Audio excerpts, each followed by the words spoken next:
I don't agree because it will be unfair not only to the whole country but most especially sa lahat ng mga agencies involved, yung mga law enforcement agencies at saka lalong-lalo sa mga kapulisan natin na nagpapakahirap.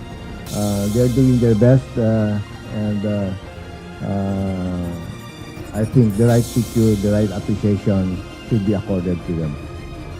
Hindi makatarungan ang inilabas na travel advisory ng Canadian government sa kanilang mamamayan kaugnay sa pag-iingat na magtungo sa Pilipinas.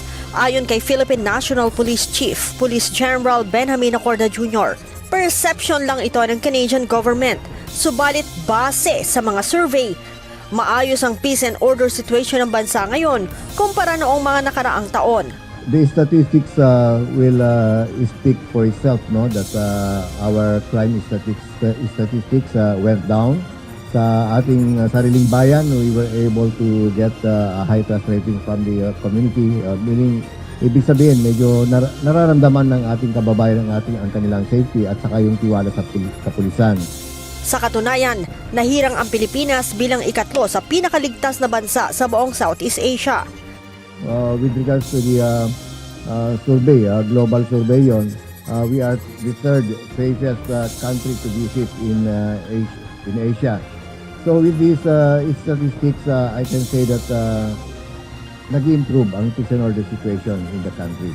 Kung pag-uusapan naman ani ang communist terrorist group, matagal nang humina ang pwersa ng mga ito. Mababa din ani ang statistics ng mga pag-atake ng local terrorist group. As far as CTGs is concerned, we have weakened our delegate runs, so nananalo tayo dyan. LTGs, when we look at the statistics, although there was this recent MSU banning, but in its totality, yung statistics ng mga banning incidents bumaba rin. So, as far as CTGs and LTGs threat, mas maganda ang sitwasyon ngayon. Sa kabila ng pagtaas ng cybercrime incidents, mababa naman ang ibang krimen na nangyayari sa bansa. We have crime statistics, bumaba rin. But we must admit, yung medyo alarming is the increase on cybercrime incidents. So, I attribute this, yung talagang paglaganap ng mga access sa internet and some services and medyo hindi aware yung ating mga kababayan. So I would like to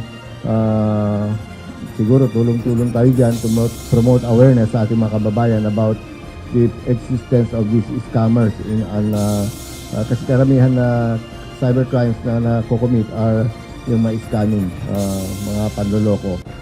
Dapat aniyang maipaalam sa foreign countries, lalo na sa Canada, na hindi delikado ang magtungo sa Pilipinas. Leia Ilagan, UNTV, News and Rescue.